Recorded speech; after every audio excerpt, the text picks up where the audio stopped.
Good evening. This is Christmas Day in the evening, in the late evening for me, actually.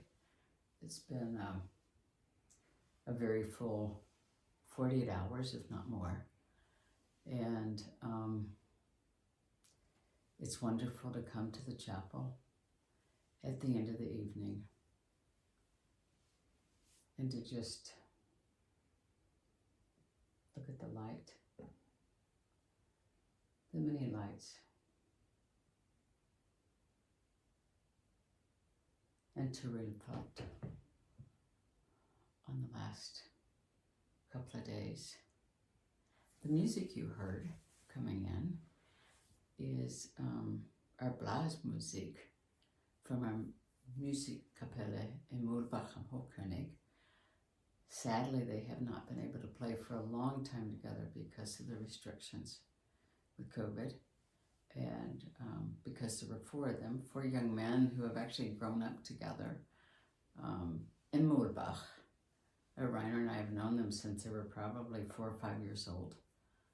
Nicholas, one of the youngest ones, since he was 3. And we wanted to share the music with you this evening, because I think there were days when we never thought any of the 4 of them would be able to do what they're doing right now. They were pretty much rascals, as we say in English. So it's always wonderful to hear them. That was at the Bergheimat last night. We had a service on the terrace with the guests there. We were between 30, 35 participants. And it was really beautiful.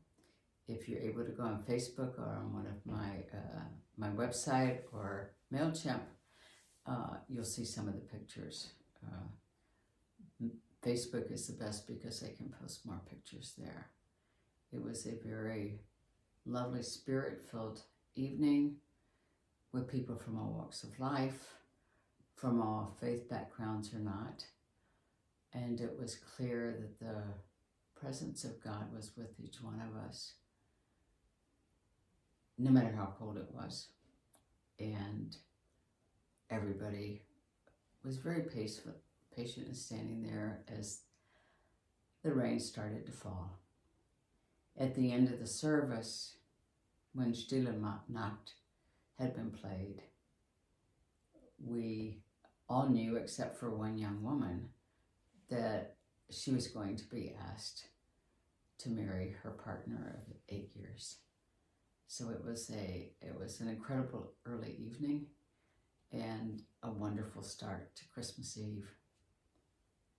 The other service we did was in our own backyard. Some of you know that we have an ice bar, which has been converted from our high vegetable bed. That means that the bed is really up high, so I don't have to bend over to plant my vegetables or to harvest them. And Aaron, our son-in-law, is here, and he decided to create an ice bar out there, complete with semicircle benches, all made out of snow and ice. And as it happens, we had a church service out there last night in the open air. Again, a little bit chilly, but absolutely beautiful. A family came and asked if I could do a service for them. And again, it was something that was just filled with the love of God, the love of the Holy Spirit. And everyone felt it. So the weekend has been extremely full, extremely blessed. In the midst of the phone calls and the emails we've had of friends of ours that have come down with COVID, or in particular Paul, our friend in Vienna, who has had to go to the hospital with pneumonia. He has ALS, which is extremely dangerous for him. So Paul is very much on our minds this evening. Above all, as I wrote today in my blog, is hope. And hope springs eternal, and hope is that which carries us on from day to day. So my hope for you this evening, for all of us, for Reiner and me, who's here in the chapel with me, that this is the beginning of a new time, of a new phase in our lives, that we learn how to stop judging others. We learn how to stop expecting others to be the way we are, to think the way we are, to act the way we are, but that we live in this grace that we're given to share the love that we've been given, the hope that we've been given, and the gratitude that naturally comes from both.